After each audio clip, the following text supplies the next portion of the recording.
Chapter 1. It was very dark. Rusty could sense something was near. The young tomcat's eyes opened wide as he scanned the dense undergrowth. This place was unfamiliar, but the strange sense drew him onward, deeper into the shadows. His stomach growled, reminding him of his hunger. He opened his jaws slightly to let the warm smells of the forest reach the scent glands on the roof of his mouth. Musty odors of leaf mold mingled with the tempting aroma of a small furry creature.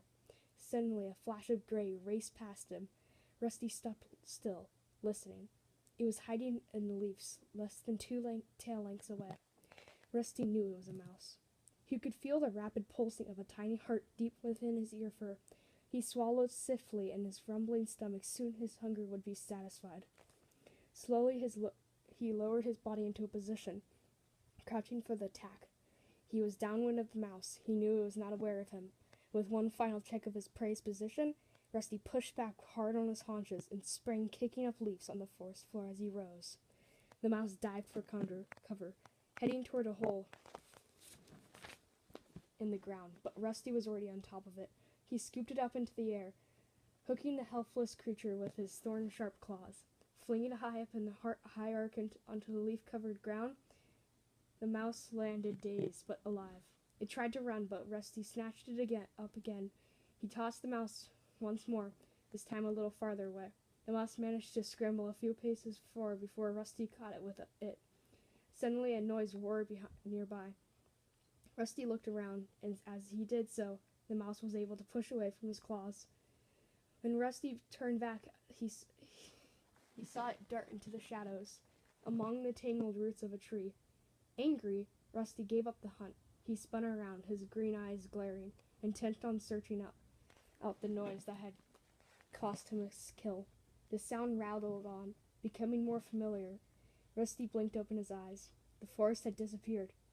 He was inside a hot and airless kitchen, curled in his bed.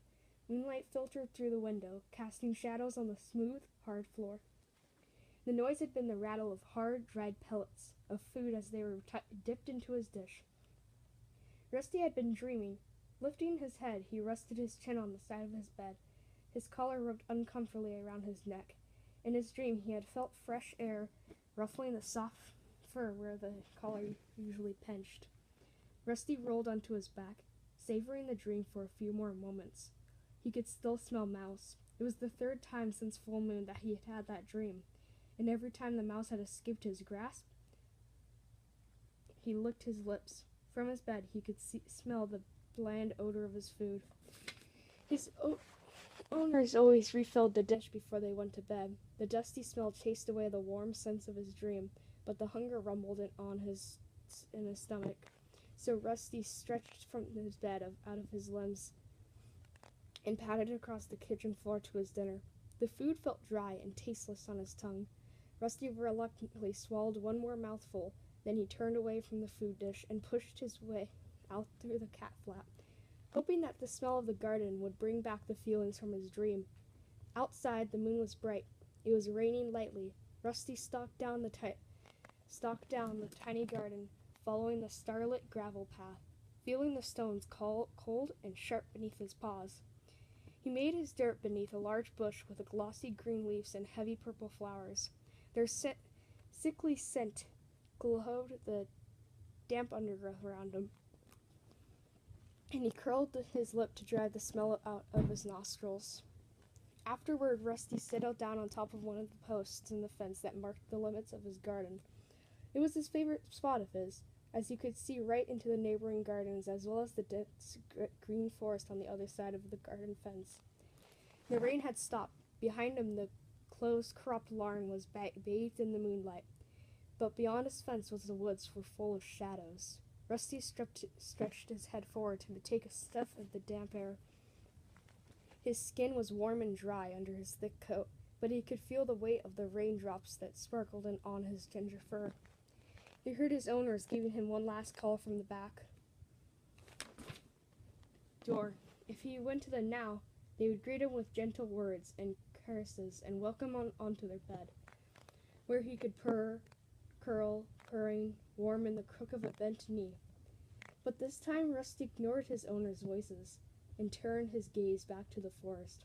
The crisp smell of the woods had grown fresher after the rain.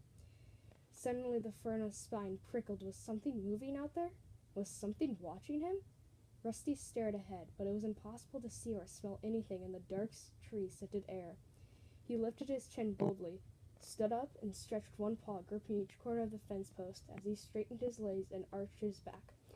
He closed his eyes and breathed into the smell of woods one more time. It seemed to promise him something, tempting him onward into the whispering shadows. Tensing his muscles, he crouched for a moment, then he leaped lightly down into the rough grass on the other side of the garden fence. As he landed, the bell on his collar rang out through the still night air. "Where you off to, Rusty?" meowed a familiar voice behind him. Rusty looked up.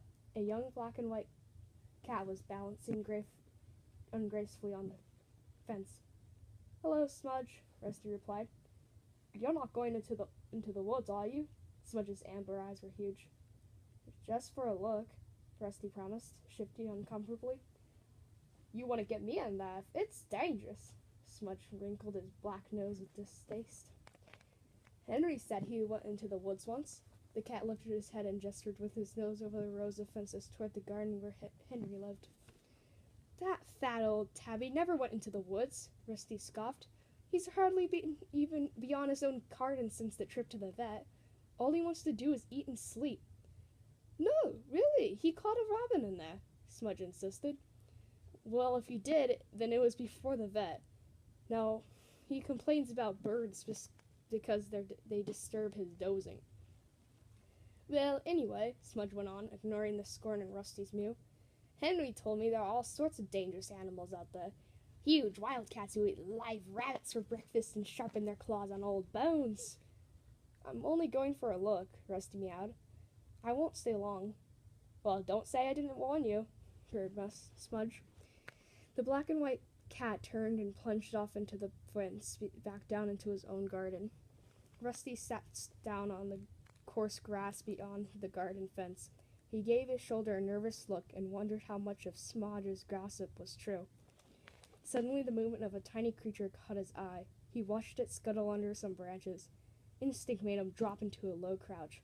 With one slow paw after another, he drew his body forward through the undergrowth. Ears pricked, nostrils flared, eyes unblinking.